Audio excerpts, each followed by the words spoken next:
There, keep going. Because with intelligent 4x4 and 7 drive modes and a Nissan Pathfinder, the search is the real adventure. Available feature. Intelligent 4x4 cannot prevent collisions or provide enhanced traction in all conditions. We are Lions International, the world's largest service organization. We are volunteers committed to strengthening our communities and supporting those in need, one act of kindness at a time. For more than a century, Lions have been serving a world in need, right here in our community and around the world. Lions International makes the impossible possible. This is your invitation to join us, because the only thing missing from our mission to make a difference is you. Visit lionsclub.org to find a local Lions Club near you.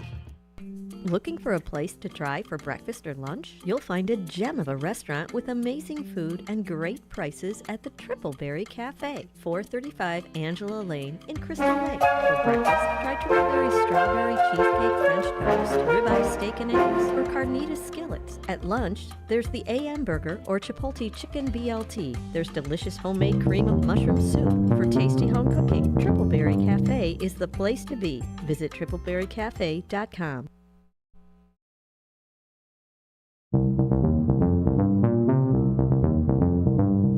And that is the sound that tells you we're out to lunch. Welcome, everybody, to Out to Lunch, the live radio program here on WRMN 1410 AM. We are also on YouTube, so if you're watching us there, it might help for the aiding of listening to this show if you're watching on YouTube as well, because I'm going to be playing some funny videos, and they got sound on them, so you kind of get the gist of what's going on. But either way, Out to Lunch, it's the daily program right here in Elgin, Illinois. I almost said Evanston because I live in Evanston currently.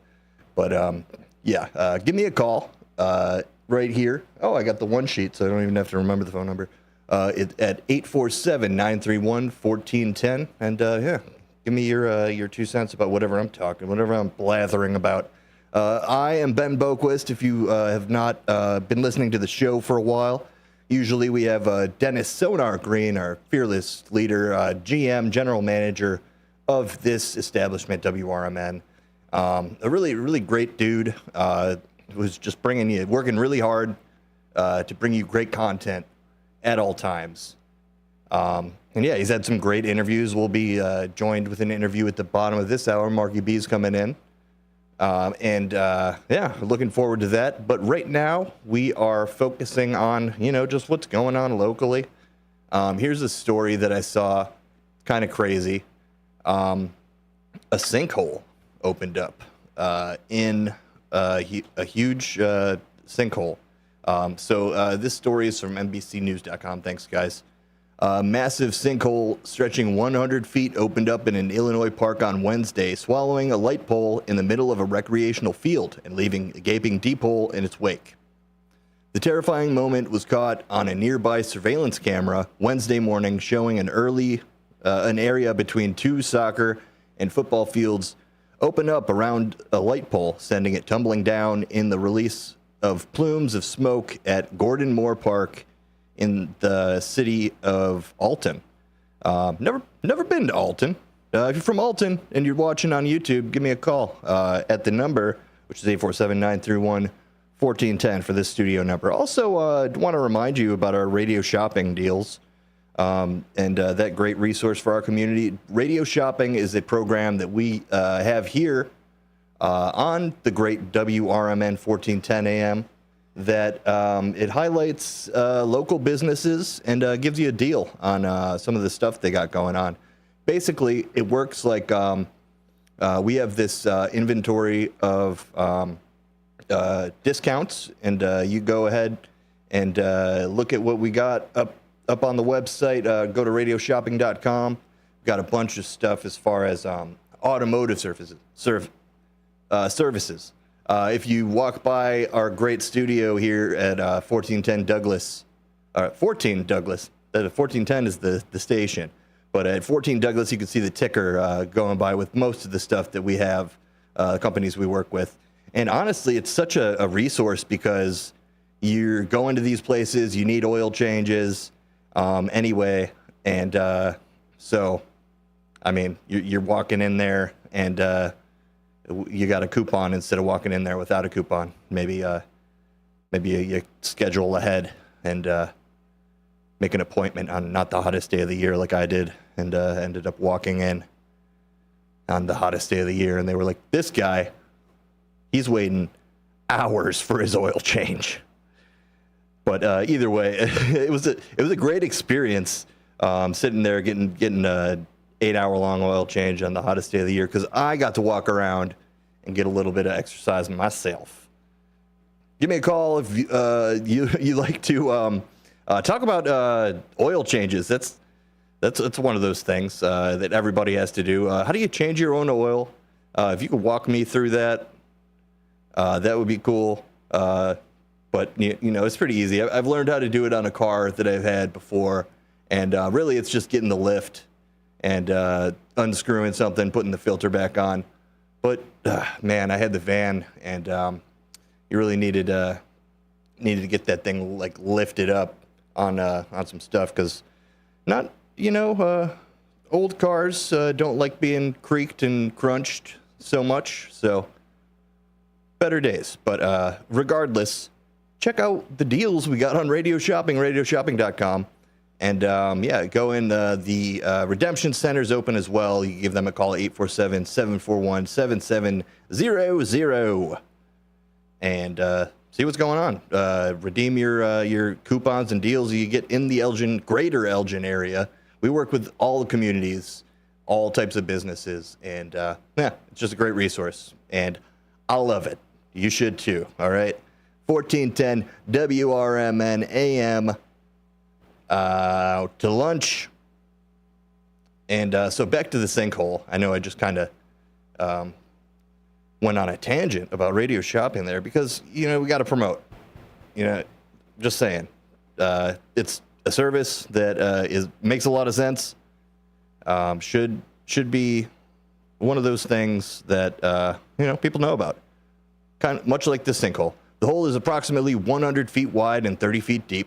Alton Park and Recreation Director Michael Haynes said, according to NBC affiliate KSDK of St. Louis, it looks like something out of a movie, right?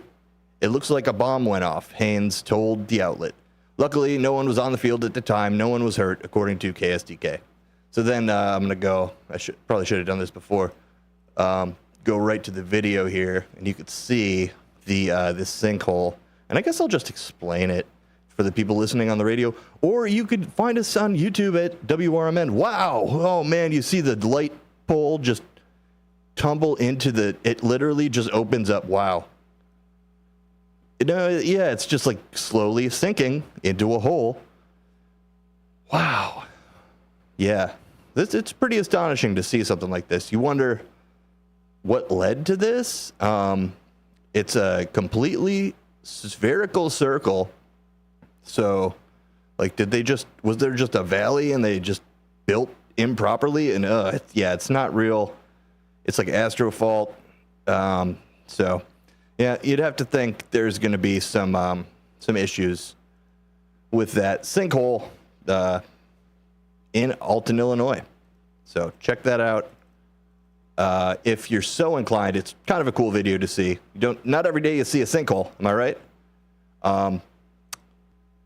But we're also talking about, just being good people, because it's out to lunch. And when you're going out to lunch, usually in kind of a good mood, right? Well, here's somebody who was going out to lunch, perhaps, and they were getting on a bus, and they were stopped by a nice gentleman who told them just a compliment. And I guess this guy just goes around and, compliments people. It seems like somewhere in London. I found this little ditty on Reddit. Hope you enjoy this interaction.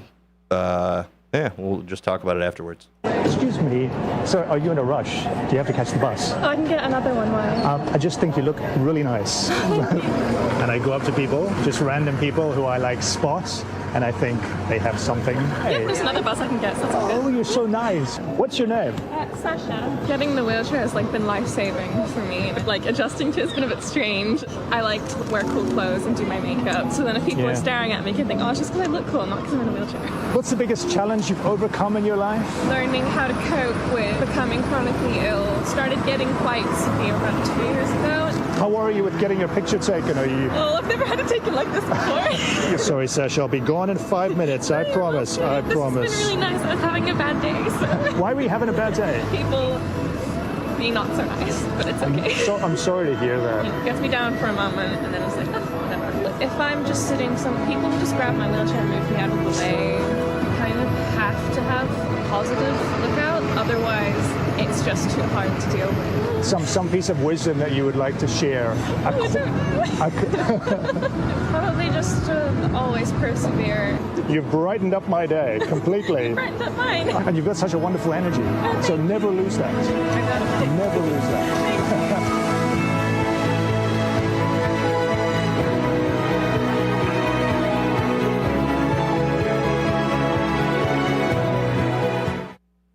So that was just a Reddit post that I saw, and it brought some tears to my eyes when I watched it. And it just goes to show, being nice. It's kind of a thing that impacts people in a positive way. And this is not to say go out to every person who you see who's disabled and go out of your way to be attention, or maybe to give attention, or over the top. You got to be genuine about things, so keep that in mind, but at the same time, a compliment doesn't always hurt. How about that? So yeah, be more like that guy. That lady sure appreciated it. Yeah, it's pretty much just a daily struggle of what do you do with the time and the interactions that you come across. And, they slip by, they slip past. And the great thing is there's always another opportunity to stay cognizant, situationally aware of your surroundings and the vibes that people are laying down. You don't always have to pick them up, but if they're laying them down for you, pick them up. Maybe, I don't know, check them out. But again, sometimes you got to walk on by too. And that's just an unfortunate part of life where you can't help everybody. To help anybody, you got to help yourself and make sure that you're good. So there's always that aspect to it. I don't mean to be preachy. This is Out to Lunch. We're not getting political. Not yet, at least. If I run out of time, we might get political. I'll just pull up the news and start reading and giving my opinions. But if you'd like to just call in and talk with myself, you can call us at 847-931-1410. And I'll be watching the phone and see you, and I'll put you over, and we'll have a good conversation. How about that? Sound nice? What time are we working with here? It's about 2 minutes till the first break. So yeah, we're just chilling. We've got a lot of stuff in the news. Obviously, I just said we weren't going to get political, but who's watching the debate tonight? It might be the first debate that I watch in years. I think the last debate I watched was Biden Bernie, and that put me off debates for quite a while.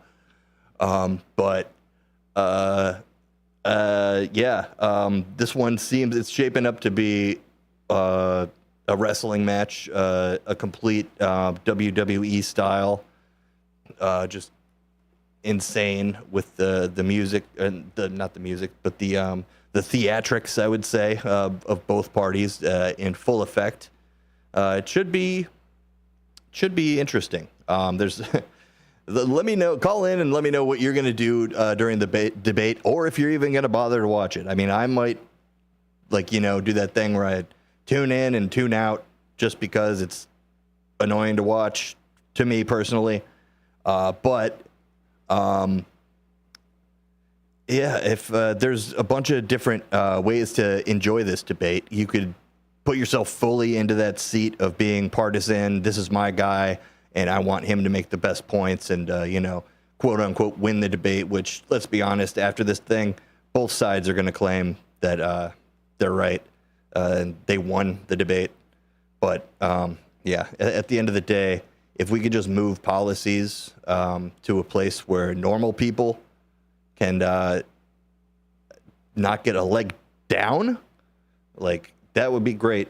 Personally, I think a lot of focus is on taking the leg up away from the obvious kind of 1%ers and stuff like that, which, it's one of those. It's a moot point at this point. Can't really argue against how great it would be if we could just fix a lot of stuff for the people who can't afford everything or lifestyles and all that. But how about just making sure that people aren't put in a sinkhole to start off and have to climb out of that? That would be great, I think. Even policies for the working class, the working people, maybe don't have $5,000 in their bank account. And yeah, I fall in that category.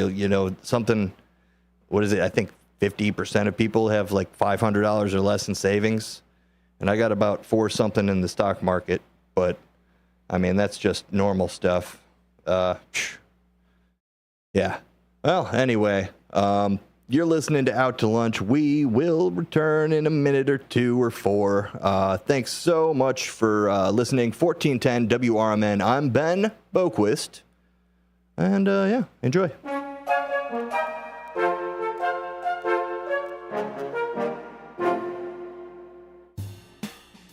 If you are 50 years and older, you are welcome to join Elgin State Bank's sponsored movie days at Elgin Marcus Theater. It will always be on the second Thursday of each month. Doors open at 8:30 a.m. At 9 a.m., you will hear a very brief message from Sherry Aschenbrenner about upcoming senior events, and movies will begin at approximately 9:30 a.m. Coffee and a donut is complimentary. You can always call the movie theater hotline number of 847-888-7976 to find out what movies are playing each month. The cost is $3 if you are a member of Elgin State Bank, meaning you have an account there, and $5 if you are a non-member. And for more senior information, catch Sherry's Senior Showcase on the third Tuesday of every month at 9:15 a.m. right here on WRMN, AM 1410 and 96.7 FM.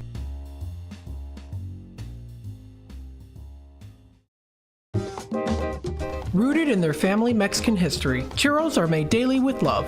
Churros and Chocolate at 2533 West Algonquin Road has churros made from family recipes with care and fresh each day with delicious fillings. There's also the Frida Cafe where you can relax and catch up with a friend while having a warm drink. Try Churros and Chocolate specialty churros, the churro sundae, or take home a churro cake. Visit churros, the letter Y, chocolateinc.com.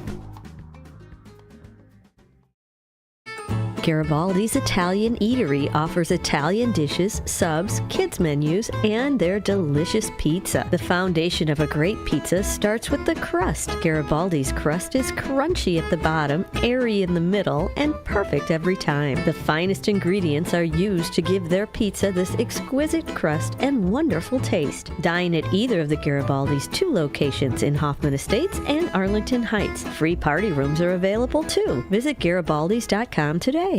A dream that's been cooking for years, Maria's Little Italy in Sycamore is waiting for you to come and enjoy authentic recipes handed down for generations. Stop in and enjoy bruschetta, handmade focaccia bread, pizza, pasta, sandwiches, and more. Dine in, take out, delivery, or catering is all available. Go to mariaslittle.italy.com and see what you've been missing. From their family to yours, welcome to Maria's Little Italy, where food brings families together.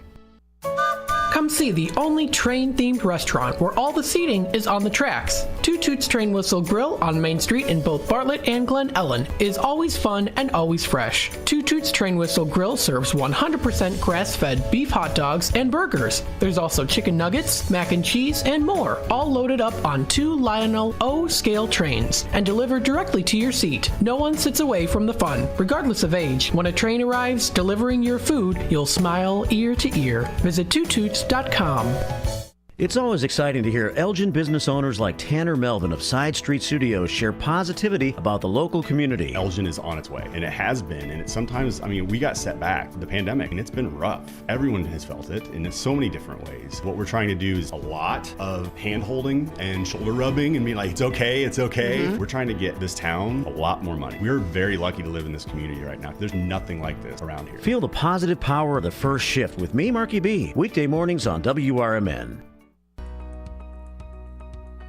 Celebrating 70 years of serving the Fox River Valley, WRMN AM 1410 and 96.7 FM is proud to inform and entertain you every day with great local shows that keep you connected with the people in your community, like the Radio Shopping Show, where listeners are encouraged to let us know about their experiences with our business partners. We did the Japanese garden, and they had a free show at the time that we went. We went over to Denny's restaurant where we did the breakfast, and then we head off to Wisconsin Dells. We did the Pirates Cove, the Knucklehead. It was just a fun 3-day trip.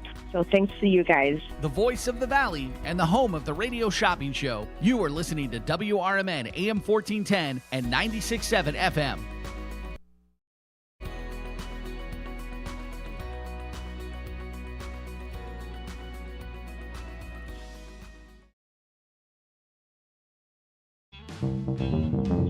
Attention all Schaumburg Boomers fans. July 2nd at 6:30 p.m. versus the Ottawa Titans for Marvel Superhero Night.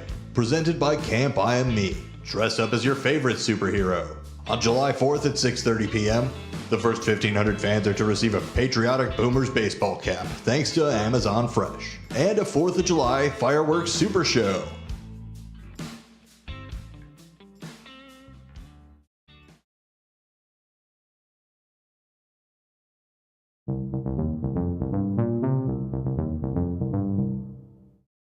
And welcome back to Out to Lunch. You're listening to 1410 WRMN AM. Sonar's out on vacation, all right? Leave him alone. He's on vacation. He only gets a week or two a year. So, no, I'm just kidding. Don't leave him alone. He's always... Sonar is one of those guys. Dennis Sonar Green, our fearless leader, GM of this 1410 WRMN. Really... Just he works so hard, guys, to keep everything up, and I know there's been problems terrestrially with the signal and things like that. And you know what? I've been in radio for about 10 years.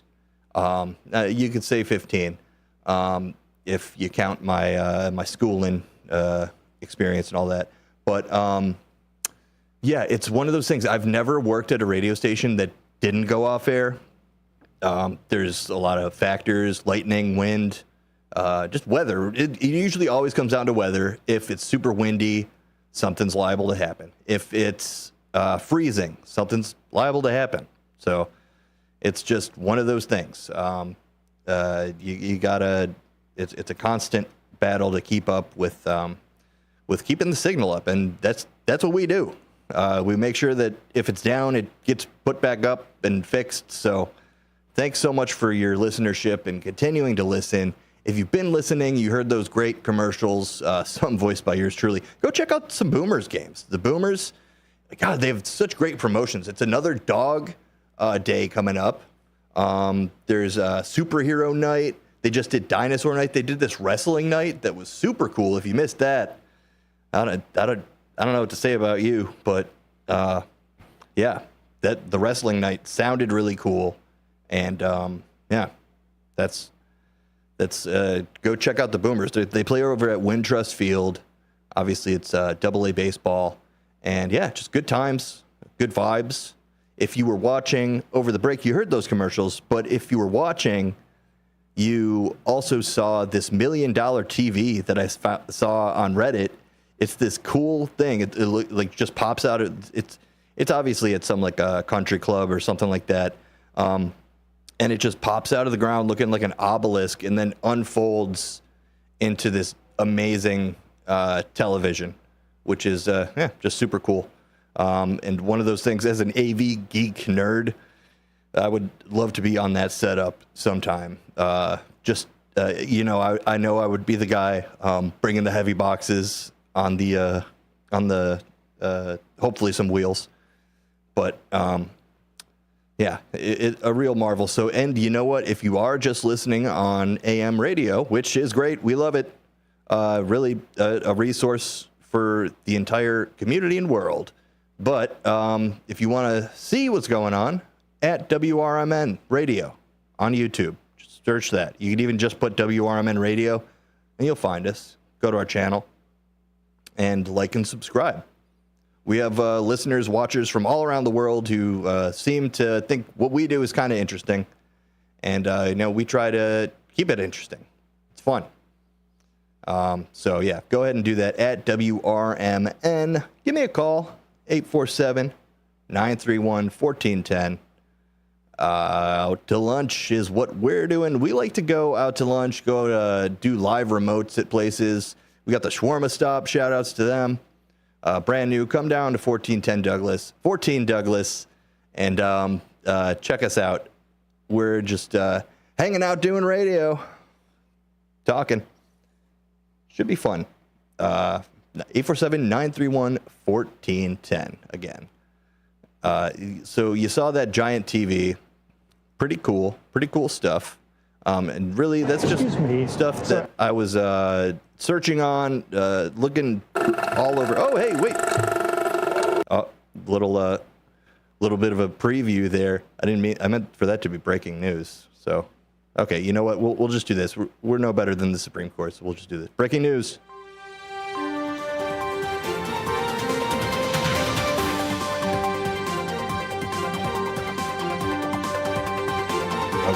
Okay, we have breaking news, guys. Breaking news. Flamingo was seen for the first time ever. Tonight, the dangerous extreme weather across the U.S., the unrelenting heat, in Massachusetts, and now life-threatening flood. Well, that is one story, but that was just the YouTube going off. But breaking news, the Flamingo has been seen for the first time in Massachusetts. How did that thing get up there? Massachusetts. That's craziness. If you go to the YouTube stream, you can see the picture of this flamingo in Massachusetts, and it's pretty amazing. Breaking news. So that was our breaking news segment, and now whale noises.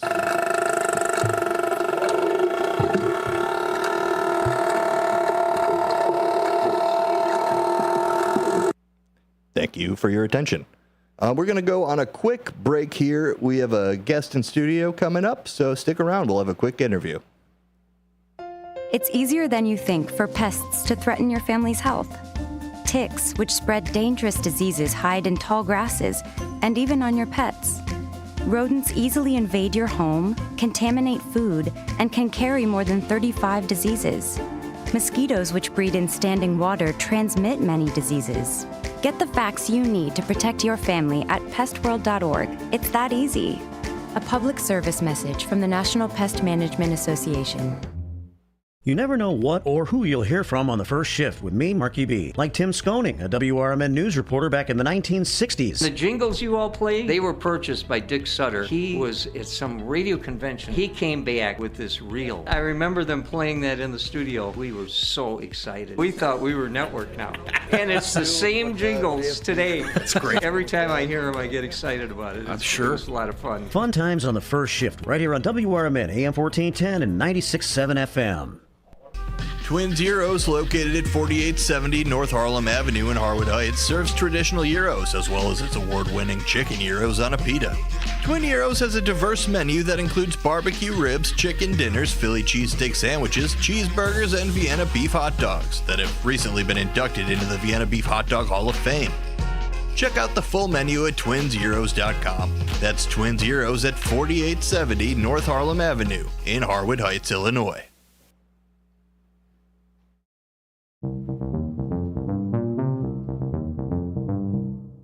All right, and we're back to Out to Lunch. How's it going, everybody? We're joined by a special guest. We have Marky B and his friend. Can you introduce your friend, Marky B? Well, we've got Cecilia Brooks.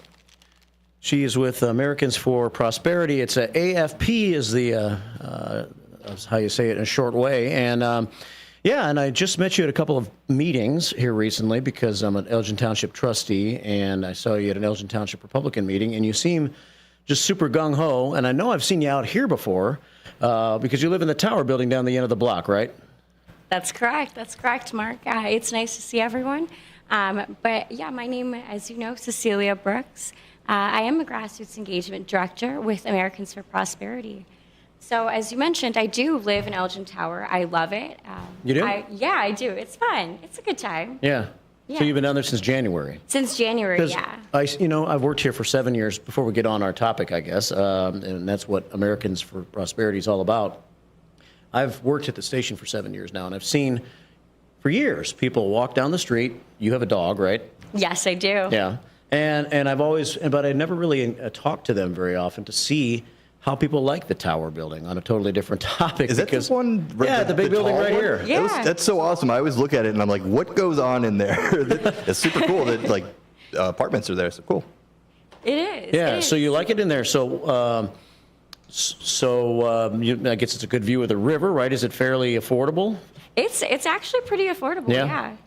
And it gets, I enjoy my view because I get to see Douglas with all the cute lights, all the happenings in downtown. And you're right, it's a great view. I appreciate it. Yeah. Yeah, we love being on Douglas here, 14 Douglas. Come on down and say hi. You're listening to Out to Lunch with Celia Brooks, guest from AFP. Cecilia, what have you been doing most recently with AFP? What's your whole goal?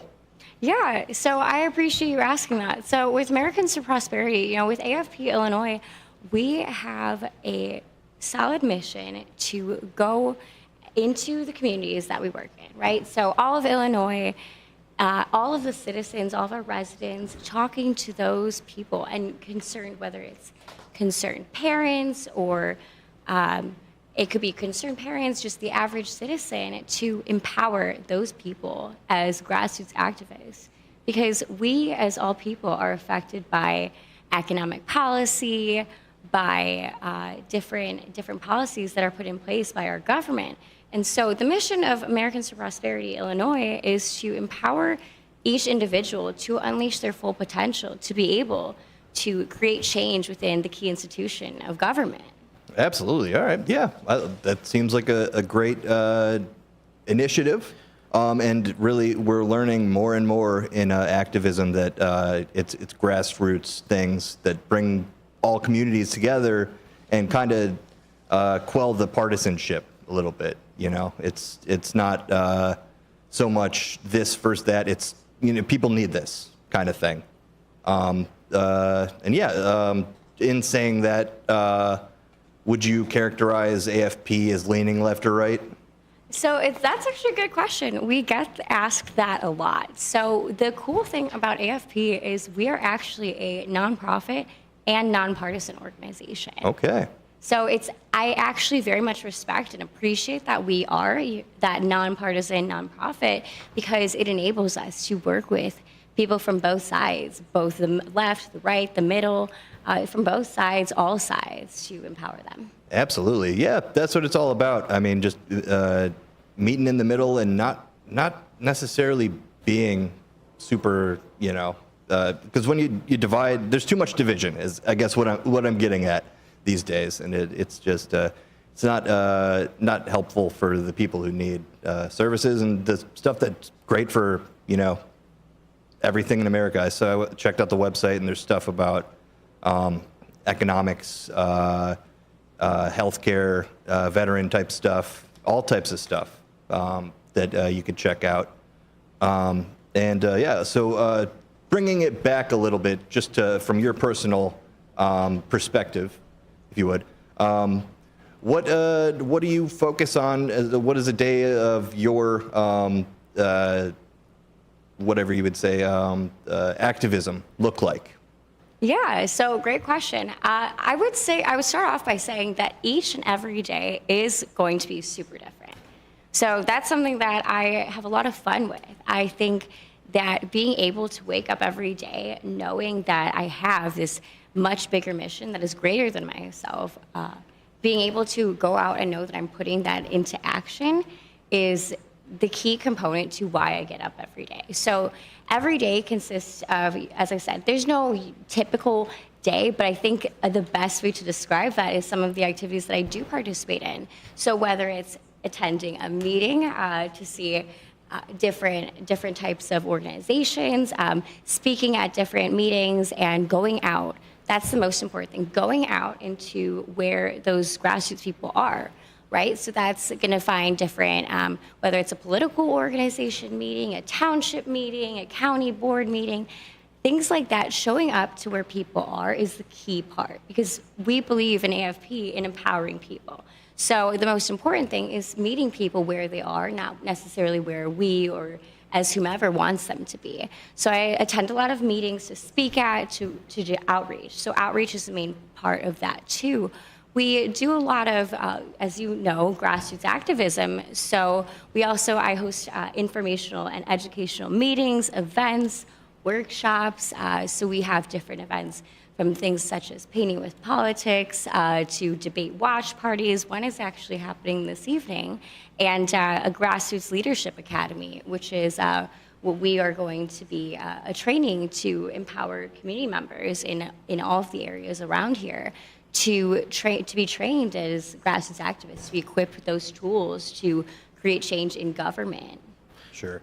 Yeah. I mean, as I said earlier, it's to the point where you have to get out and congregate and really get out there and be actionable and get out there and make your voice heard and be in there with the community and talk to people about what's going on. And whatever it is that you care about, really. So good for you for being involved in politics. Because me and Mark were talking about it earlier, how it hasn't always been like that, where the young kids are paying attention and right. Making waves in their own. Like, I've always been pretty politically inclined, I guess, growing up.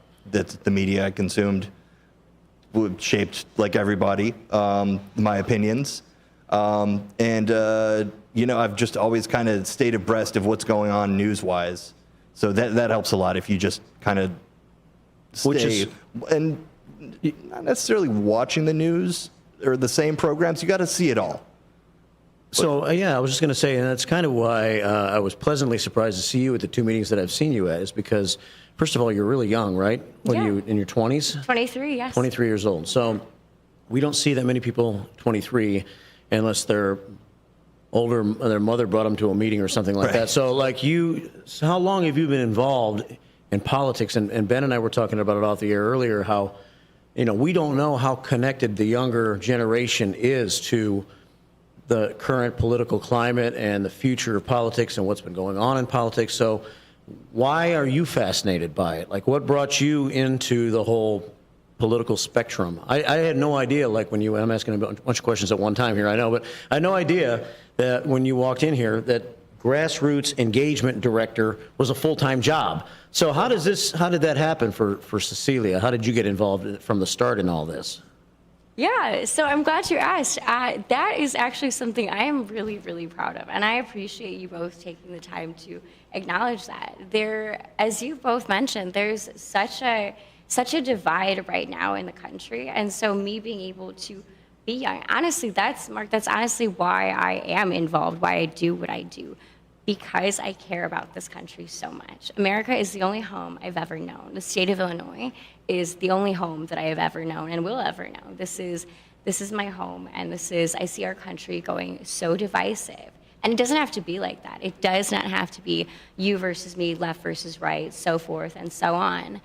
But I would say I've been politically active myself since I was 19 years old. I would say that one thing that really just got me so involved and actually started to care was probably when I was about 15 or 16 years old. Seeing the 2016 election, how much the presidential election, excuse me, seeing how much turmoil there was on both sides of the party, of both sides of each political party, and seeing how divisive America was, but yet hearing about, from my parents, my grandparents, our neighbors, how great and how patriotic and how every American used to be, how the America where we loved our neighbors, where we treated each other with respect and we worked together towards a brighter future. That's something I've grown up hearing about.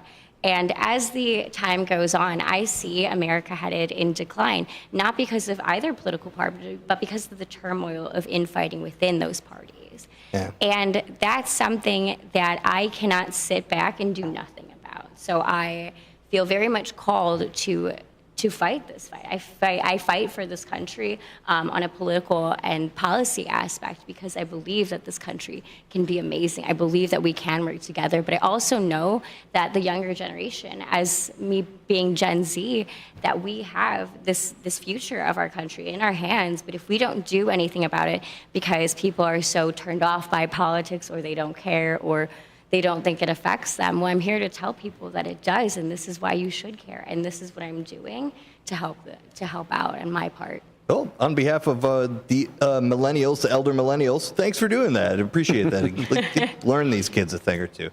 Get out the vote, everybody. It's obviously important to vote locally and all that stuff. So much is put on the the general elections and everything.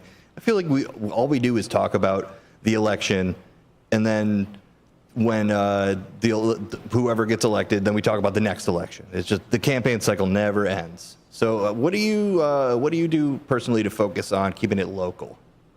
So as far as keeping it local, that's absolutely right. As you said, there is so much. There's just a hyper-focused perspective and lens on those presidential elections and such. But what I do to keep it focused is remember that politics start at a local level, right? So what my work does and how it's going to affect the people of my community, the people in Kane, Cook, Elgin, and so forth, that matters more to me than everything at a national level. Of course, the national matters as well, but I can't directly affect that. But what I do is remember that I can create change in my communities, and that is an upwards effect. So I believe in starting at a grassroots level and from a bottom-up approach to influence change in the government. Perfect. Yeah, Mark V says he sees you at meetings all the time. That's how you guys met. So well, a couple times, and it makes me wonder: are there a lot of Cecilia Brookses running around? I mean, 23-year-olds that are interested in politics and getting involved. Is this something that maybe the older generation is not seeing materialize around us? Because I hope so. Because we do need change, and we talk on. I host a morning show here every day from 6 to 10, and we talk politics sometimes. And one thing, we have a lot of listeners that are pretty far right. And actually, on the morning show, we have a pretty good divide of left and right. But my co-host always says, and I agree, that we need to both sides need to head more towards the fence. So it's nice to hear you believing that, and maybe there's a future generation of people that know this, that are your age, that are going to work to get us and bring us together and not be so divided, because it has become so divided right now. I mean, like tonight, like yesterday on the show, we were talking about, for instance, the whole Trump-Biden situation and the debate going on tonight. Is anything? It could be a very interesting debate tonight, but there's so much hatred toward Donald Trump and there's so much hatred towards Joe Biden that I think a lot of the people have made their decision on who they're going to vote just based on party alone and who they hate. And that person's not going to change that other person's opinion on that. So I wonder how much these debates even matter. And that's unfortunate, because it should be you want to watch the debates so you can decide which person you want to vote on, right? And you're not already have made a decision before the debate takes place. That should be the way, isn't it? It sounds like that's the way your organization's trying to operate. I completely agree. It is so important to put the actual thought and effort into choosing who to vote for. And I agree with what you said. That so many people just put a hyper focus on their party rather than the actual candidate. Because of their ex-political affiliation, they feel the need to vote this way or that way. But I completely agree. It doesn't need to be so because I am this, I need to vote for this person. Right. But it is a shame that there is so much hatred that's fueling a lot of these voters' decisions and the constituents in our areas and across the nation. I would encourage highly to do their research.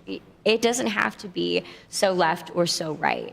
But yes, at AFP, that is something that I take pride in our work, is that it's uniting rather than dividing. We believe in creating bridges rather than breaking them apart. Local and grassroots, my two favorite words. Yeah. Because I'm a fan of lawns.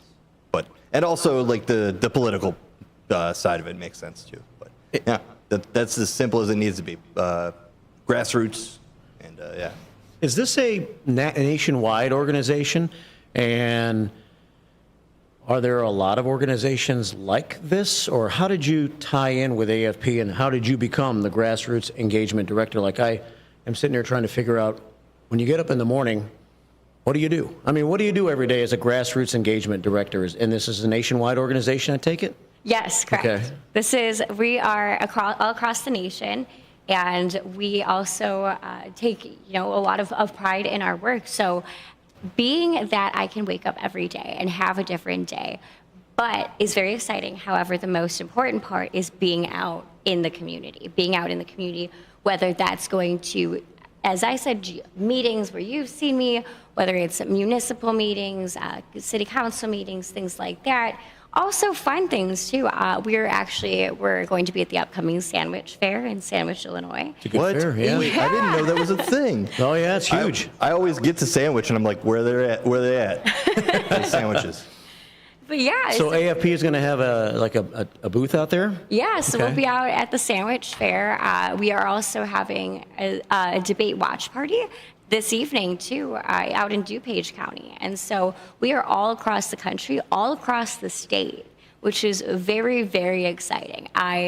Whether I'm traveling to Springfield or whether I'm going to Pontiac, Illinois to host a gas event where we for a set amount of hours lower the price of gases back to what it was prior to the inflation that we are now experiencing. Interesting. So we had lowered gas to under $2 a gallon out in Pontiac. You hear the stories of 68-cent gas from not too long ago, and you're just like, what? But yeah, I don't think it's coming back. No, yeah, that's unfortunately. Sonar talks about inflation all the time. We'd have to have him call in to give his spiel, but then we'd probably go through the top of the hour. But. Yeah. Well, I have a festival you guys need to come to then. We, as a radio station, have America's First Responders Fest, and we pay tribute to first responders, law enforcement, fire, veterans, and other emergency management personnel. Anybody, I mean, there's many different types of first responders. And it's September the 7th in South Elgin at Panton Mill Park, and we're going to do 4 different stage tributes. We are going to have vendor booths. We're going to have live music, food trucks, all kinds of different things. It's a fun event, but we also make sure we pay tribute to first responders, and we are having booths. So maybe AFP would like to have a booth over there for that festival. I think that sounds Yeah. like a great opportunity to Yeah. get out in the community and talk to. We owe so much to the first responders. We try not to make, what I'm trying to figure out with AFP is that we don't want our festival to become a political festival. We don't want it to be, we want it to be just a festival that pays a tribute to first responders. But in a way, it sounds like AFP is a political group that doesn't play sides. And that might work for our festival because you're invited, you don't play sides, right? You're all inclusive with who you would like to be a part of the organization. So you don't support any one party or the other. That's very true. And Yeah. that actually it enables us to get our message to so many people. So many more people are willing to talk with us and discuss things that they might not otherwise, whether it's coming from a left or a right perspective. But I think that is a great opportunity that you are all paying so much tribute and respect and appreciation to our first responders. But the other thing is you're absolutely right. We are a nonpartisan, which is great, but we're also a nonprofit. So I'm not sure if you were aware of that, but we're a 501c3, which is very interesting. And so we actually don't get typically we don't get politically involved. So we don't do any like endorsements of candidates or campaign work or anything like that. So that's even better when it comes to being able to speak to every citizen throughout Illinois. Are there a lot of, would you call yourself a member? Would a person be a member of AFP? And are there a lot of people in the state and in the country that are in this group, for lack of a better term, this organization? Yeah, so I would say, as opposed to member, I would say pretty much maybe activist. I would go with activist. Yeah. Yeah. I think that it because it's so important for us to empower people to be able to create that change. We definitely want to give them a sense of purpose and unleash their full potential. So we would call them activists. But yeah, we are all across the country. And my title being Grassroots Engagement Director is great, and I love it so much. This is actually the dream job, and it's fun. But I take pride in being able to call myself an activist because I not only see the work and recognize the work that needs to be done, but I'm also more than happy to do that too. Yeah.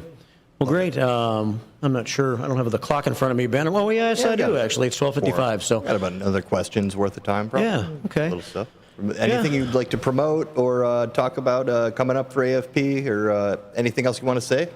Yeah, sure. Well, first of all, thank you both for having me. I'm glad that we got the time to discuss and share about AFP. But I would say we would highlight our upcoming presidential debate watch party, again, nonpartisan. That will be occurring at Fitz's Pub in Elmhurst. I love Fitz's. I used to live. You know it? I used to live in Bensonville. There's two Fitz's though. Which Fitz's is it? This is going to be the one in Elmhurst. Okay, they're like close to each other. I think there's one's like Fitz and one's like Fitz East or something like that. Okay. They're owned by the same people though, so I'm sure if you go to the wrong one, they'll tell you.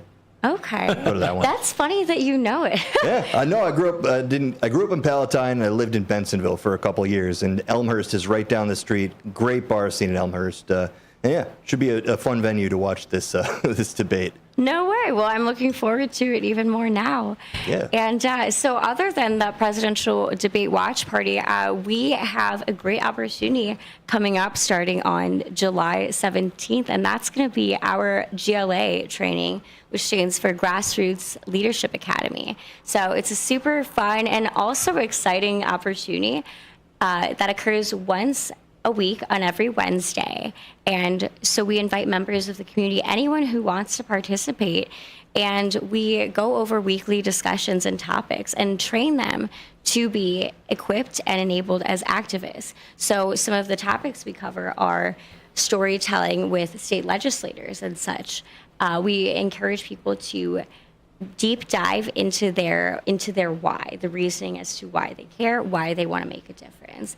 We cover things like that, as well as getting to educate people and inform them and giving them the tools that they need to become activists to create that change. So that's going to be happening from July 17th every Wednesday at our Rolling Meadows field office. So that's our headquarters is in Rolling Meadows for AFP Illinois, which is super fun. And that will be going until mid-August. So, and then I would say the only other thing is if anyone listening wants to get involved, I would highly encourage you to check out our website. It's americansforprosperity.org. And it is very beneficial to be able to see a little bit about what we do if you are more interested. We do look for grassroots associates. So if there's any younger or older or anyone in between who wants to get involved or hear a little bit more about it, we do look for grassroots associates to help with those activism activities. Awesome. Love it. Yeah, I checked out the website earlier. Very cool. And I saw there's a portion where people can take direct action. So do your research and go check out AFP.org. Yes. And thanks so much, Cecilia Brooks, for being on. Great to meet you. And thanks, Mark, for being at the meetings as well with Cecilia. Very cool. Keep it local. I think Keep she'll it be back. grassroots. I definitely will She'll be back. Come on. All right. We got Thank a new you both. correspondent. Absolutely. Our new grassroots correspondent, Cecilia. I love it. Awesome. All right. Well, thank you, guys. This is Out to Lunch. We'll be back at 6 past the hour. Talk to you then.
Out to lunch today. It's a Ben version.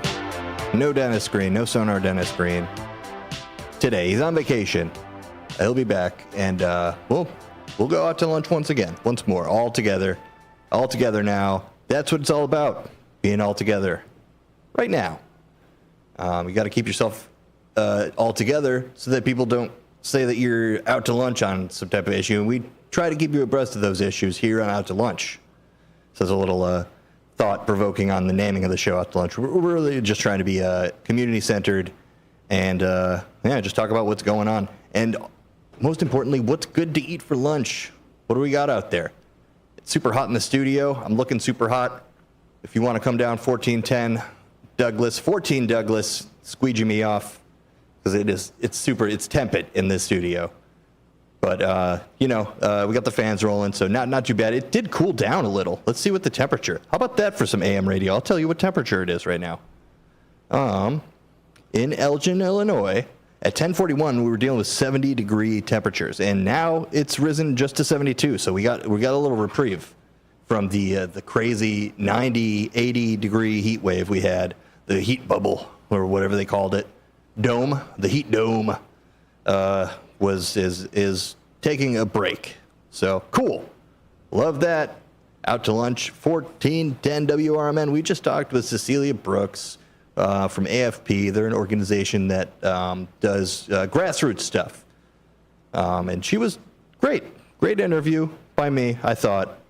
And they're hosting an event in Elmhurst at Fitz's. Check out the debate later. And we were talking about that earlier. Are you going to watch the debate? What reason are you watching the debate for? Let me ask you. Call in. Give us a call. Give me a call, 847-931-1410. And, debate, no debate. I'm not going to debate you about watching the debate. But, if you start doing that,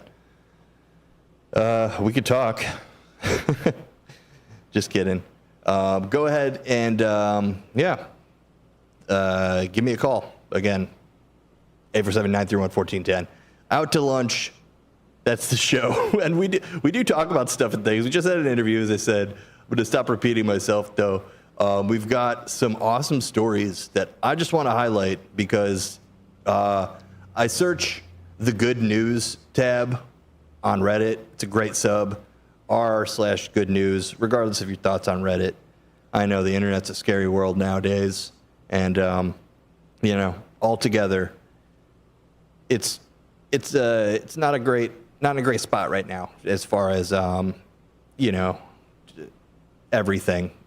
There's a lot that goes into it with the congressional bills and whatnot. I'm even blanking on everything, FISA, all that stuff. I'm just blanking on it. I need help, but who doesn't? All right. So I'm just sticking to the script here. Here's an article from e360.yale.edu. Turning brown fields into blooming meadows with the help of fungi. Fungi? I won't lambaste you, however you pronounce fungi. Toxicologist Danielle Stevenson claims carbon-based pollutants and heavy metals from contaminated sites using fungi and plants. She's also training environmental justice and tribal communities in using these methods so they can remediate toxic sites on their own. How about that? Yeah, so I've heard of this ecology before where you basically plant mushrooms and the mycological effects kind of draw the toxins out of the soils, and that's nature, brother. That's pretty cool. The United States is dotted with up to 1 million brown fields, industrial and commercial properties polluted with hazardous substances. These sites are disproportionately concentrated near low-income communities and communities of color, according to the Environmental Protection Agency. The researchers predict that heavy rains and flooding due to climate change are likely to both spread and increase exposure to these contaminants. For more than 15 years, Danielle Stevenson, who holds a PhD in environmental toxicology from the University of California, Riverside, has been pioneering a nature-based technique for restoring contaminated land. Using fungi, the native plants to break down toxins. And native plants to break down toxins like petroleum, plastics, and pesticides into less toxic chemicals. The usual way of dealing with tainted soil is to dig it up and cart it off to distant landfills. But that method is expensive and simply moves the problem somewhere else. Stevenson says that in an interview with Yale Environment 360, typically to another state with less restrictive dumping laws. So yeah, you've seen that a lot lately, the repeals of regulations to kind of make it easier to sweep things under the rug or whatever you want to say. In a recent pilot project funded by the city of Los Angeles, Stevenson, 37, working with a team of UC Riverside students and other volunteers, significantly reduced petrochemical pollutants and heavy metals at the abandoned rail yard and other industrial sites in Los Angeles. While her research is still in its early stages, Stevenson says she believes her bioremediation methods can be scaled up to clean polluted landscapes worldwide. Go check out this article because I don't want to just read the whole thing to you. They do a whole interview with her, and it's super cool. Danielle Stevenson digs up California buckwheat grown in a brownfield site in Los Angeles, and there's a picture of her doing so. Toxicologist Danielle Stevenson is working to turn polluted places into not so polluted places. And fungi, our old friend, mycological science, is there to help us along the way. Isn't that great? Give me a call. Talk to this fun guy at 847-931-1410. I made the joke. I did it. Moving on.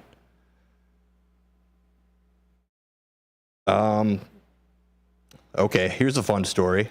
This is from Yale Climate Connection. Another one? Okay, I guess we're going all Yale today. Yale Climate Connection.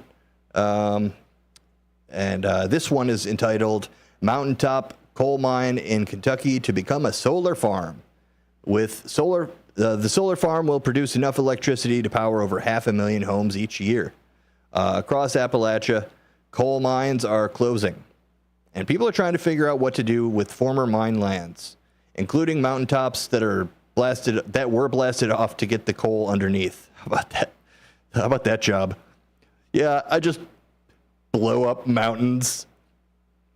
What do you do? Something way less cool. I'm on the written. No, this is a dream job in its own right. So I don't want to come off as ungrateful. Thanks so much for listening, listeners. And if you want to interact with the show, we are also on YouTube. So you search at WRMN Radio and give us a like and follow. You can like us and follow us as to what we do and our initiatives and our guests and our shows, our programming, which if you haven't noticed, we're focusing a lot on local stuff, and there's been a shift in programming. So let us know if you like that. Or if you don't. And either way, we're good at handling criticism, much like Dr. Worm. If you get that reference, tip of the hat to you. And if you want to see me tip my hat, you could watch at WRMN Radio. You got to like and subscribe, though. Otherwise, we don't know what's going on. But back to this this mountain story. I just think of the prospect of blowing up a mountain, and that sounds pretty fun. But okay, across Appalachia, coal mines are closing, and blasting off the mountain thing.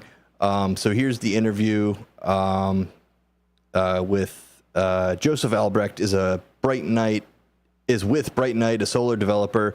He says some reclaimed mine land is well suited for solar development both because of the flat, wide open terrain and because it's already been developed with roads and power lines.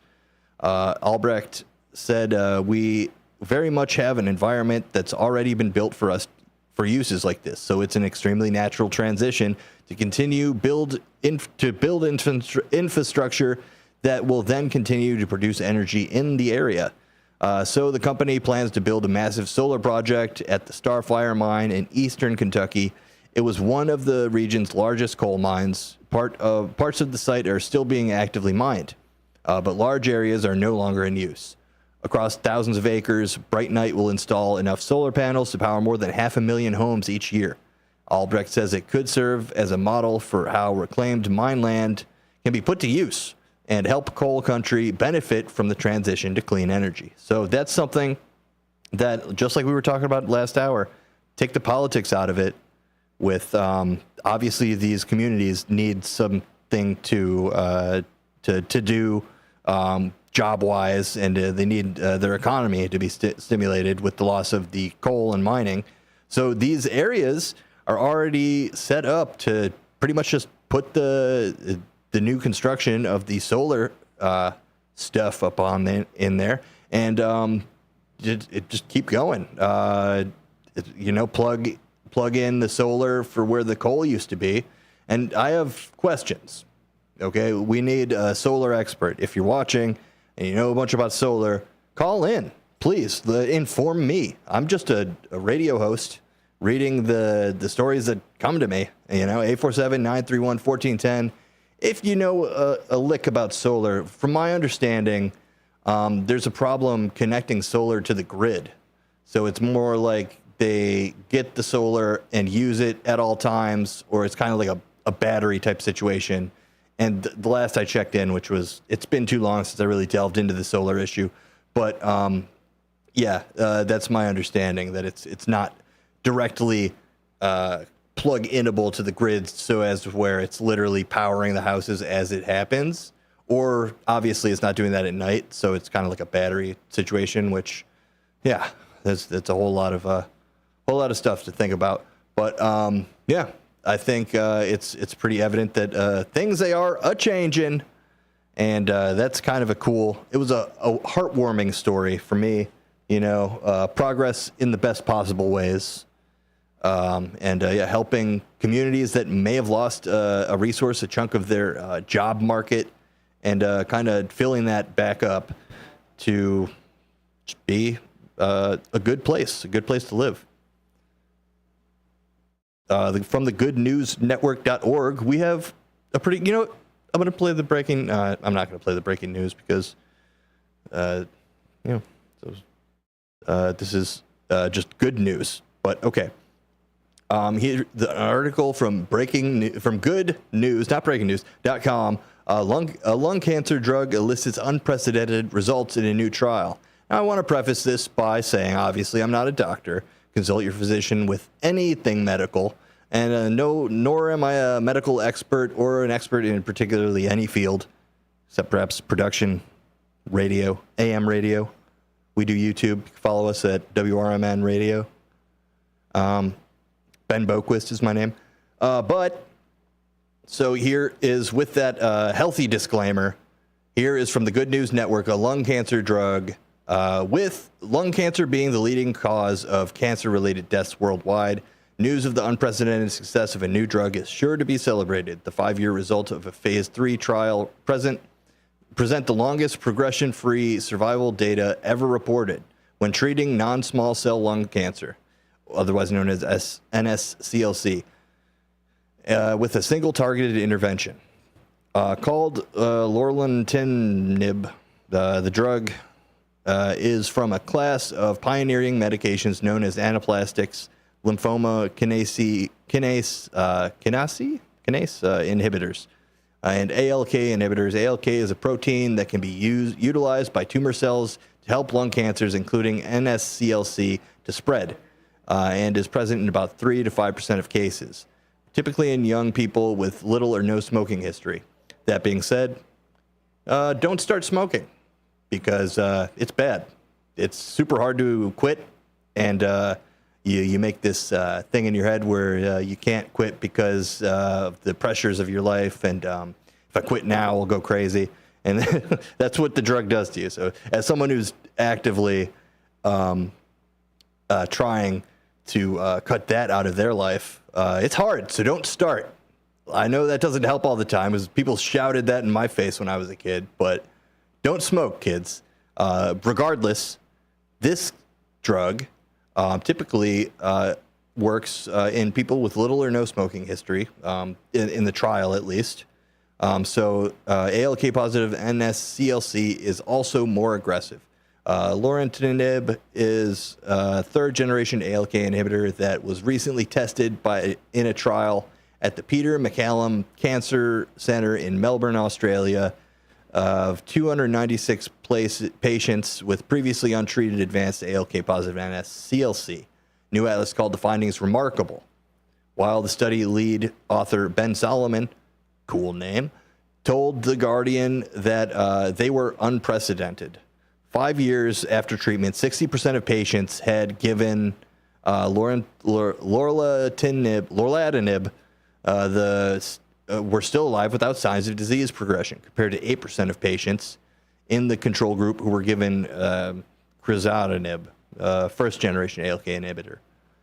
So, the updated analysis showed that lorlatinib helped patients live longer without disease progression.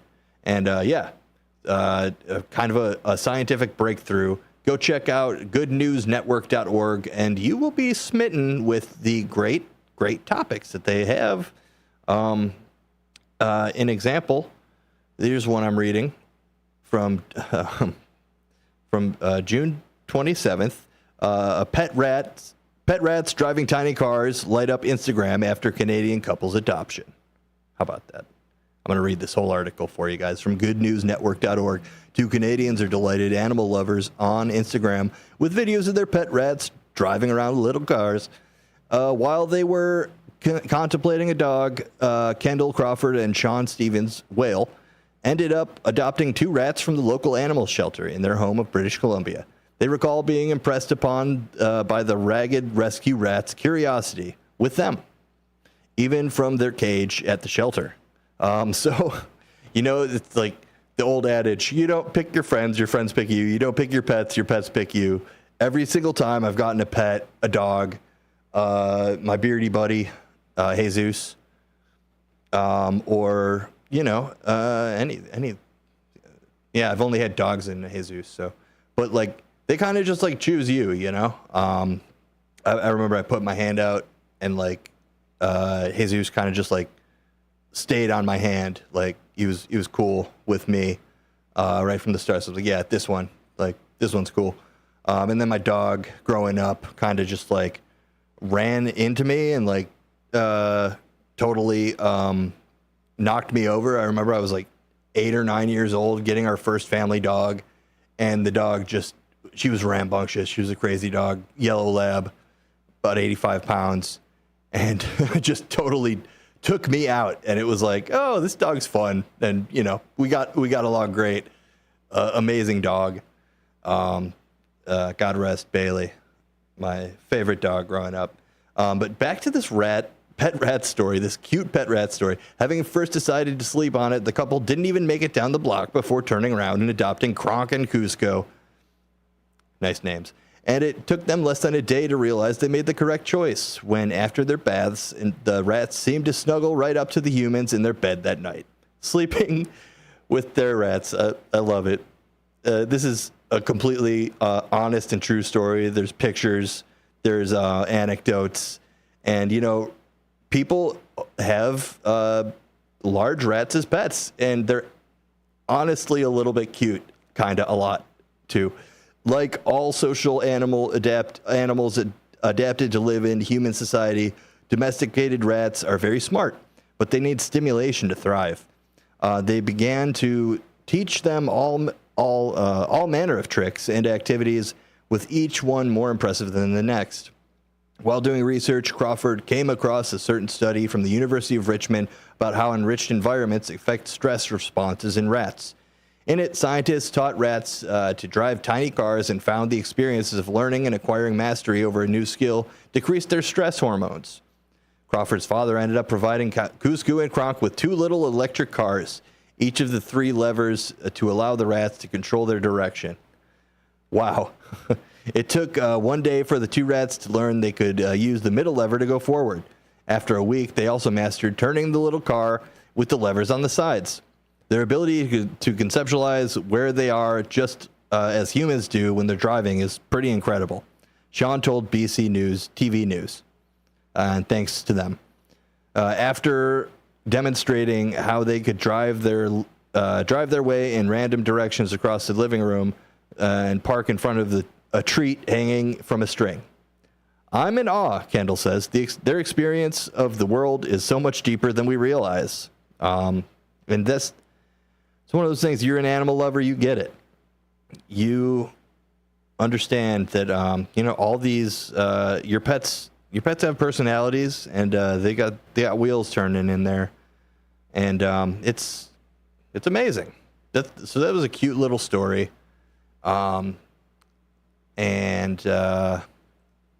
Yeah, happy about it. Happy about the rats.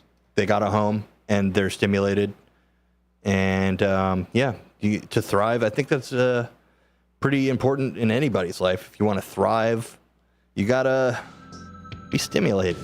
Get out there and be stimulated outside. It's a beautiful day. It's 72 degrees in Elgin. 1410 WRMN AM. Go out and play some discus golf. But I think I might do that. There's a bunch of great courses. But either way, we'll be back in about 4 minutes. You're listening to Out to Lunch. I'm Ben.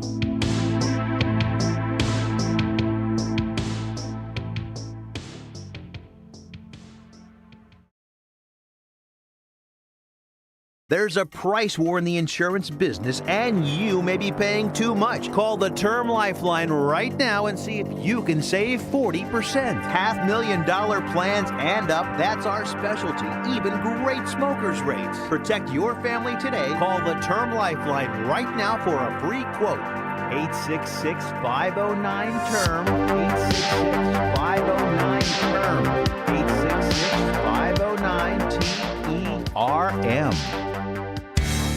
Experts say regular auto maintenance is one of the most important things for your car. Meineke Car Care Center at 376 Sundown Road in South Elgin covers all your automotive needs. From oil changes, brake services, and emission testing, Meineke's expert staff provides hard work and dedication with the utmost professionalism. Need an oil change? Visit Meineke in South Elgin for their 23-point inspection. Call 847-888-9644.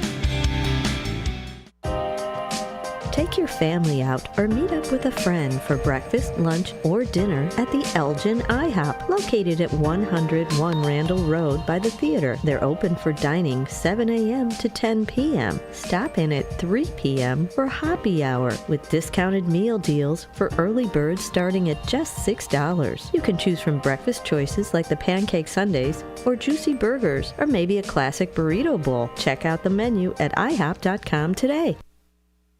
This is Marky B inviting you to feel the power of the first shift. To God be the glory, my brother. Thank you so much. You are such an inspiration to many of folk that's here in Elgin. I'm in West Dundee. I'm a Dundeeite now, not an Elginite anymore, but I love you. I can even give a number of prayers that we as a people continue to grow and to be there for one another. Please, people, let's get on board. Check on your neighbors, check on your friends, and just give an inspiration that life is worth living. It's the first shift weekday mornings from 6 until 10 right here on WRMN. One of the things we're proud of at WRMN is our connection to the local community. In fact, recently we hosted a fundraiser for a longtime listener, Gene Wheeler, and First Shift listener George Rollinson says it turned out perfectly. Perfection is a moving target. You try to hit that bullseye and you zone in on it. It moves a little to the left, then it moves a little to the right. I don't know. I'd say we hit a bullseye. I don't know how that could have been any better. Working together to make Elgin better. We are WRMN AM 1410, serving the local community since 1949. This is McGruff the Crime Dog, and I need you to help me take a bite out of crime. Counterfeit products are popping up everywhere. Fake sneakers, fake cosmetics, and even fake pills. Crooks are selling counterfeit versions of just about everything. Last year, billions of dollars worth of counterfeit products were sold in the U.S. Sure, it may seem like saving a few bucks on the things you want isn't a big deal, but counterfeits are usually made in unsafe conditions, potentially using hazardous and even lethal ingredients that could harm you and others. And the money you've paid, it goes right into the hands of criminals and may support child labor, drugs, and even gangs. Smells like big crime to me. So if you still think buying fake products is harmless, think again. And remember, if you don't know where the products came from, how could you know where the money goes? You're smart, buy smart.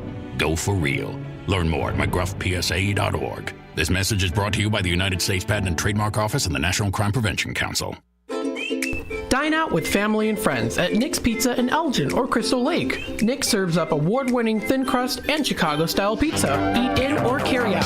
In addition to Nick's fabulous pizza, let Nick's cater your events with pizza, pasta, Italian beef, and other delicious offerings. Their big banquet rooms can accommodate all your event needs. So, for great pizza in the Northwoods, cabin-style atmosphere, bring family and friends to Nick's. Visit nickspizzapub.com. Lake. Nick serves up award-winning thin crust and Chicago-style pizza. Eat in or carry out. In addition to Nick's fabulous pizza, let Nick's cater your events with pizza, pasta, Italian beef, and other delicious offerings. Their big banquet rooms can...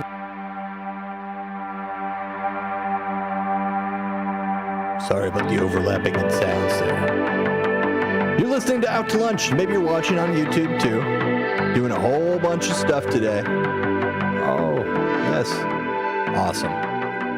Got people helping us with the windows. People, it's a great day. Beautiful outside. Got people walking by, waving at them too. It's a beautiful day. And yeah, we're talking about good news. We got goodnews.com. Bunch of stories going on here. But we're going to read some comments first. I didn't see that everyone was commenting. Catherine Edwards, thanks so much for commenting.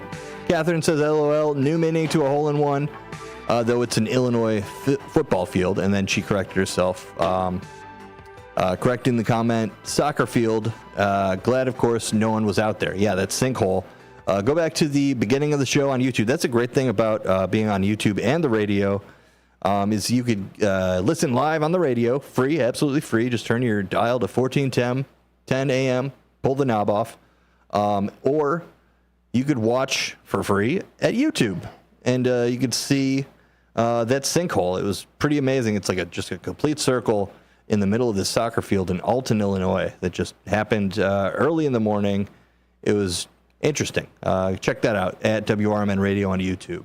The Dutchman Woodcheck says, hi, my friend. Hey, Dutchman. What's up, dude? Who, Brian? What's up today? You know, we're talking about good news today. The Dutchman. It's Woodcheck. And go check out his YouTube channel. Just a bunch of super cool stuff going on there as well. Catherine Edwards says, that's debatable. I don't know what's debatable. But we can debate that. If you want to call in or comment again, I'll talk with you about that. Lack of leadership debates up and coming at no future pace acceptance level, 100%, but questionable for their motives. ... Frustrating. Yeah.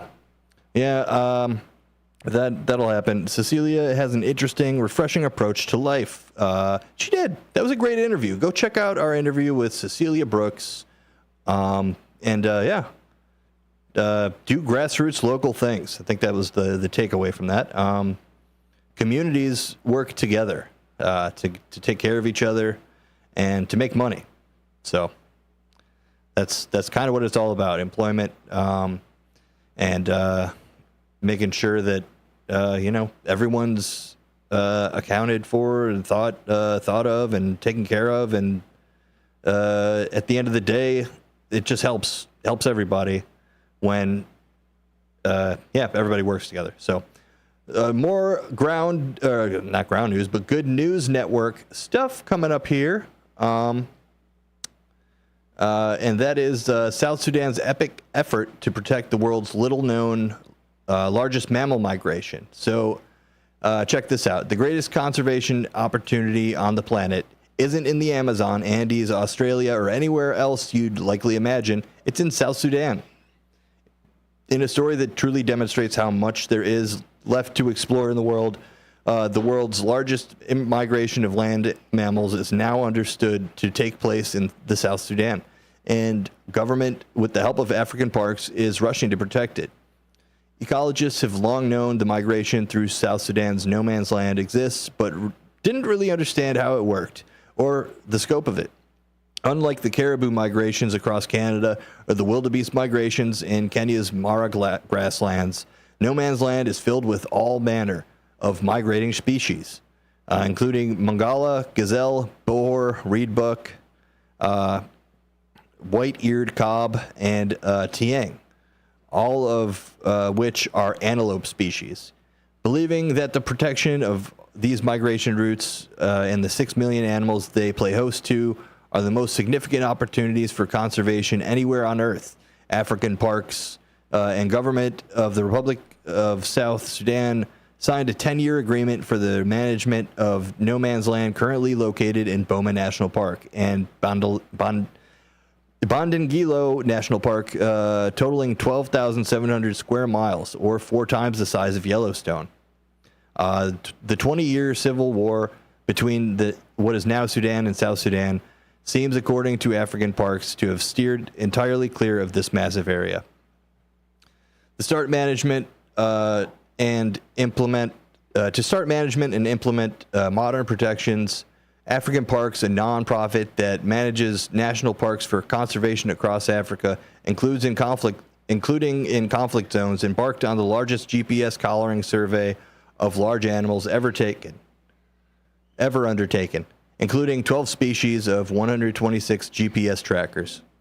Together with aerial surveys from assistance from members of the 17 different ethnic groups that live primitively in the areas, African parks began to unravel the mystery of this massive movement of animals. The antelope moved in a wide circle, altering course to intercept any rainfall. Have you ever seen that, how reindeer and antelope, I guess, they kind of, when they herd, they go in a giant circle, and it's what it is they keep the predators out. Obviously, it'll be like the younger, smaller antelopes will be kind of more towards the center, larger ones out towards the end, and they just kind of walk in a circle. And a big thing about it too is they're staying warm. So when it's cold, they're doing that and kind of huddling up, keeping moving, and in doing that, they move in a giant circle across no man's land, and that's the migration. So that's pretty cool to kind of just think about happening. Yeah, maybe someday. We flew for the first 30 to 40 minutes, and we didn't see anything. I was like, oh no, maybe it's over. Maybe the wildlife has already disappeared. David Simpson, park manager from African Parks, told ABC News, sharing his insights from being aboard an aircraft for one of the surveys. Then we get out and we start hitting 1, 2, 3, 4, and we start hitting hundreds, and then we start hitting thousands, and then tens of thousands, hundreds, tens of hundreds of thousands. For the indigenous peoples, the migration is a symbol of abundance and a balance to the natural world. They hunt and so rely on the beasts for food, clothing, medicine, and shelter animals. In order to preserve their traditional life, African Parks has brought many of the people there on board to educate and work with them in their role in conserving the ecosystem for posterity. Controlling ecosystems for posterity is an awesome idea. if only for posterity. I'm a fan. As long as it's controlling in a way as to promote health, wellness. We don't have to control the populations of people like that.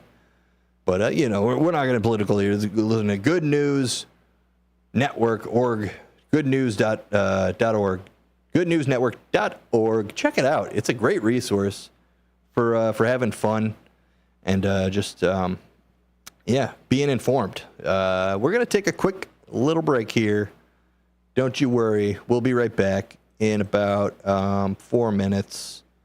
So, yeah, thanks so much for listening. 1410 WRMN. My name is Ben. And, we'll be back.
Welcome back to 1410 WRMN AM.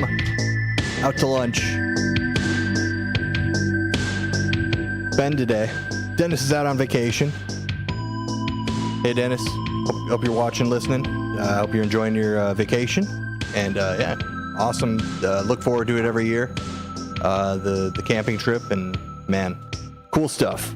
Yeah, wish you were here to talk to me about cool ocean stuff that's happening. You heard that whale at the beginning of the intro. Yeah, I don't know what kind of whale that is, but maybe I'll do some research and tell you about it next time. I'm making that noise. So yeah, we like to have fun. Out to lunch.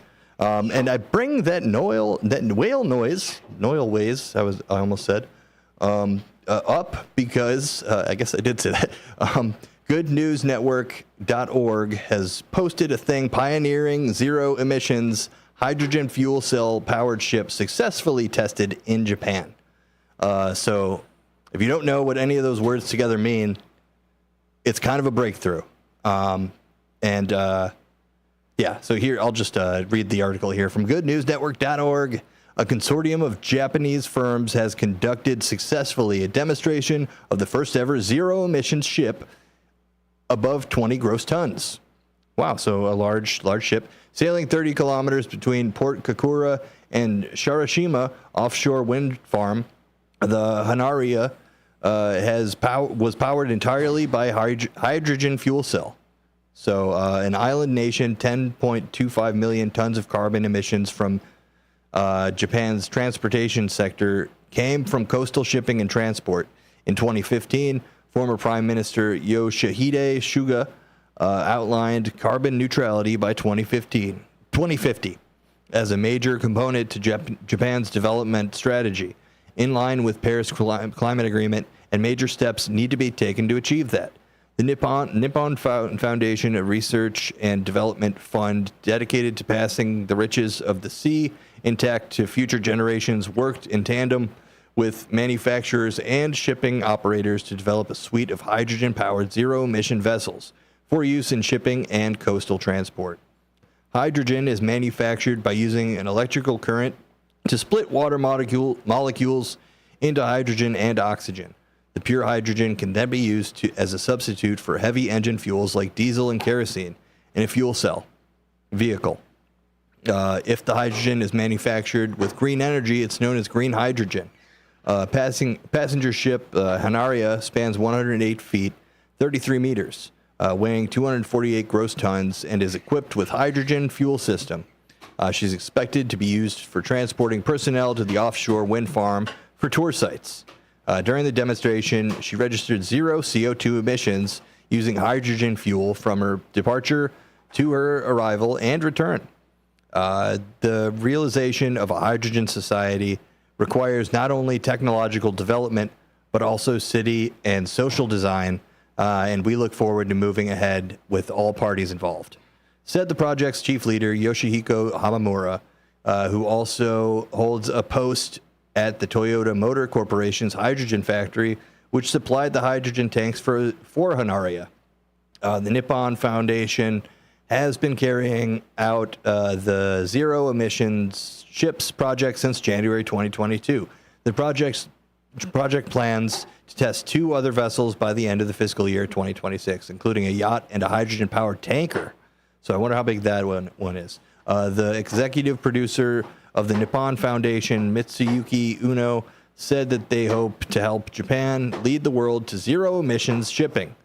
How about that? I was just talking about and thinking about the future of transport, and there's a lot of theories out there. One of them is blimps kind of thing. This guy I follow on Twitter. Yeah, maybe we'll have some experts in that. I know we got some listeners and callers who do all types of stuff. So, what do you think about zero fuel powered shipping? Sounds pretty cool to me. Sounds like you can't go wrong. Okay, here's a nice story, real good story from goodnewsnetwork.org. And we're just sticking to that. We're sticking to good news to finish out this Thursday. Hopefully everyone's listening, enjoying the beautiful weather, the summertime in Chicago. What else do you got, when you live out in this area in the winter? What do you got to do at this time of day? You probably listen to this show. There's something. Yeah. At WRMN 1410. Give us a call. 847. I'm just going to stop saying the number. It's fine. UK boy, here's a tearjerker. UK boy has a brain implant fitted to control epilepsy seizure in world's first. How about that? For 13 years, this poor fellow has suffered from treatment-resistant epilepsy. But thanks to a cutting-edge brain implant, is able to look forward to days without seizures. Oren Nolson is the first person in the world to receive this implant, part of a human trial pilot study on treating Lennox-Gastaut syndrome, a rare form of epilepsy that can result in as many as 100 seizures a day. The 13-year-old from Somerset, England, needed around-the-clock attention and care since the age of 3. As some of the seizures were so strong, they'd stop his heart and require him to be resuscitated. After receiving the brain implant, his mother declared to The Guardian, in a direct quote, saying, "I definitely now have a teenager," remarking on Oren's newfound ability to ignore his mother. "The future looks hopeful.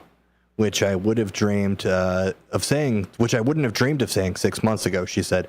For Oren and his family, epilepsy completely changed their lives, and so to see him riding a horse and getting his independence back is absolutely astounding, said Martin Tisdall, a consultant pediatric neurosurgeon at Great Ormond Street Hospital, London, where Oren was treated. During the surgery, Tisdall and the operating team inserted 2 electrodes deep into Oren's brain to a region called the thalamus. Wires were then run up to the neurostimulator on the underside of Oren's cranium. Designed by Amber Therapeutics, it delivers constant neurostimulation to help suppress the seizures by blocking the signals that cause them from reaching the thalamus. The device can be recharged by a pair of wireless headphones. Wow, that's super cool. Oren is one of 3 kids who were part of the pilot study, which is looking to recruit another 22 with Lennox-Gastaut syndrome. Deep brain stimulation brings us closer than ever before to stopping epileptic seizures for patients who have very limited effective treatment options. Dr. Tisdall added, we're excited to build the evidence base to demonstrate the ability of deep brain stimulation to treat pediatric epilepsy, and hope in years to come it will be a standard treatment we can offer. Awesome. And yeah, progress. Hey man, people rag on Elon Musk for his brain implant things, and maybe rightfully so. I don't know if I trust that Hondo %, but it's like, if you don't need a brain implant, do you want one? Kind of weird, but like the good side is people who need this stuff, who have this syndrome, the Gastaut syndrome, where could you imagine that 100 seizures a day, being a parent, and you have to resuscitate? Oh my God, just a nightmare scenario turned not so much by technology. Thanks, technology.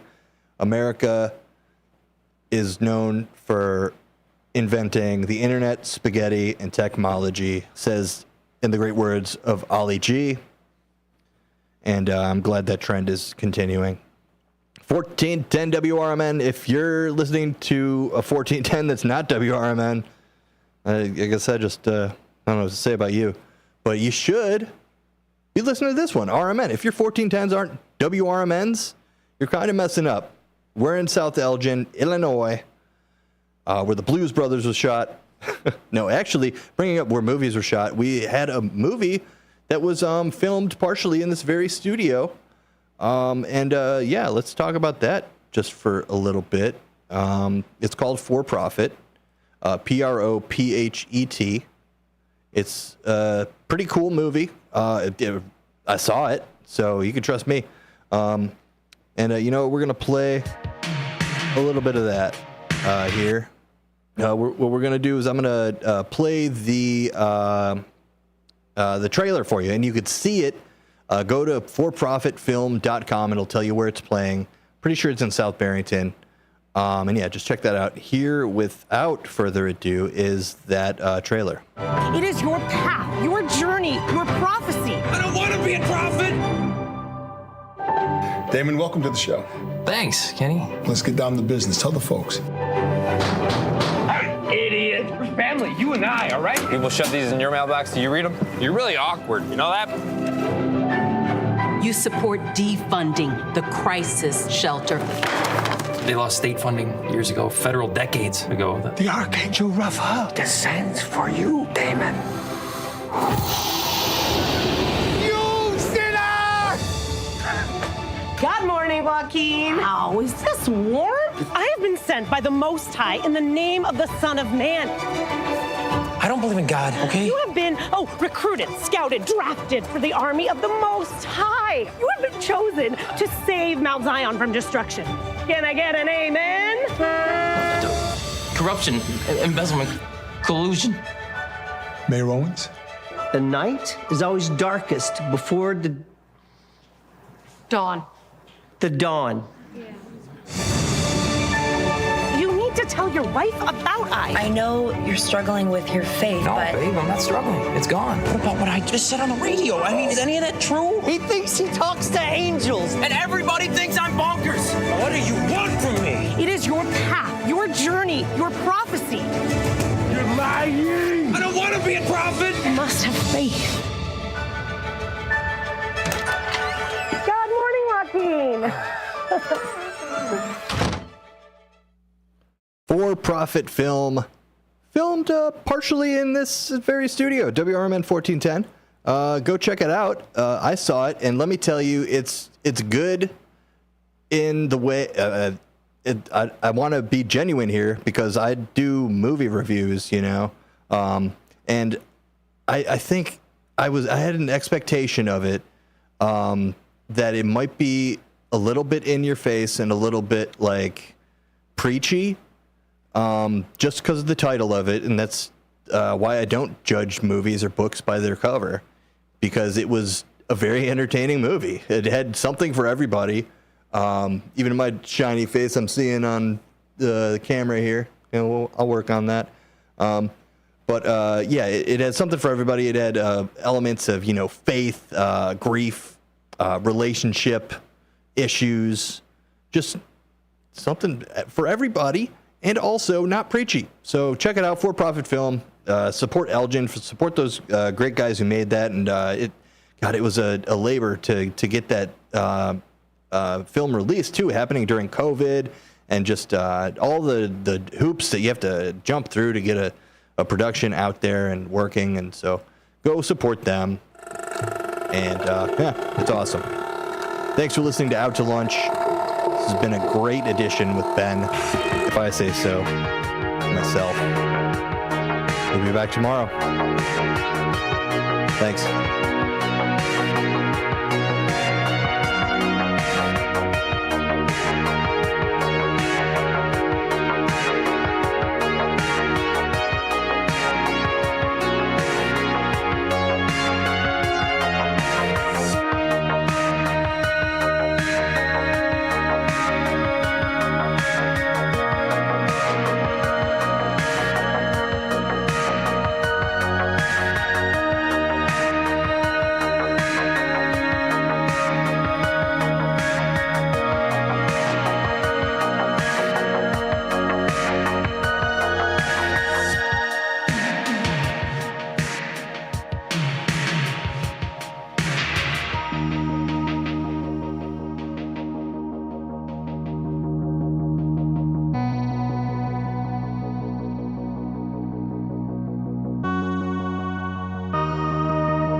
This thing?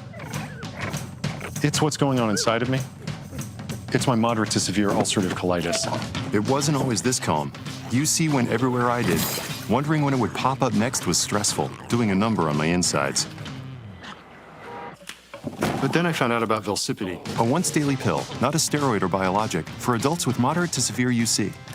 Velsipity can help calm the chaos of UC. It quickly treats flares, providing a chance for lasting steroid-free remission. Don't take Velsipity if you've had a heart attack, chest pain, stroke or mini-stroke, heart failure in the last 6 months, irregular or abnormal heartbeat. Velsipity may cause serious side effects including infections that can be fatal, slow heart rate, liver problems, increased blood pressure, macular edema, certain types of skin cancer, swelling and narrowing of the brain's blood vessels, or shortness of breath. Tell your doctor if you are pregnant or plan to be. If conventional therapy like 5-ASAs or steroids aren't working for you, ask your gastroenterologist about Velsipity. Velsipity, help calm the chaos of UC. Dawn Power Wash has 3 cleaning boosters not found in traditional dish soaps. It's more than soap, it's power wash.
With Progressive's Home Quote Explorer, you can check if you're paying too much for home insurance, because giving you options is the right thing to do. Oh, you mean like when I let someone with less groceries go ahead in line? Sure, there's a part of me that thinks, if you only need 3 things, maybe go to a convenience store next time. And now they're sifting through coupons and my frozen foods are about to be not frozen. But still, it's the right thing to do. So compare rates with Progressive's Home Quote Explorer. Progressive Casualty Insurance Company affiliates and third-party insurers. Not available in all states or situations. Prices vary based on how you buy.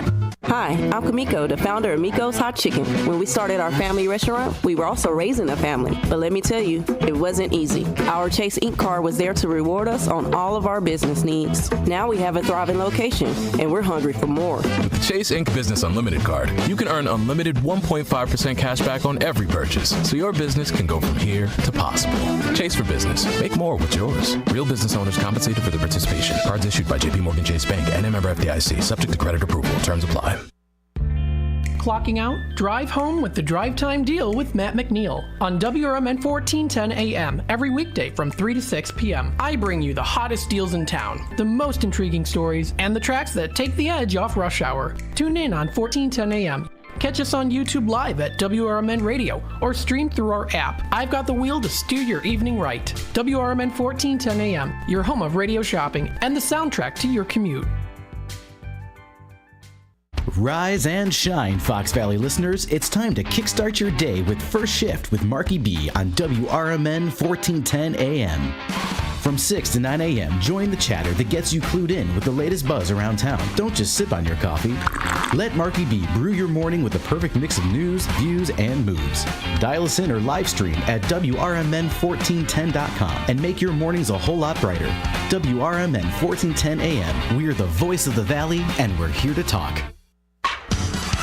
Progressive Insurance presents the Sports Flash on News Talk Radio 1410 WRMN. The Cubs lose to San Francisco 4-3 Wednesday night as the Giants now have handed the Cubs their 4th straight loss. Hayden Wesneski made his first start since May 8th.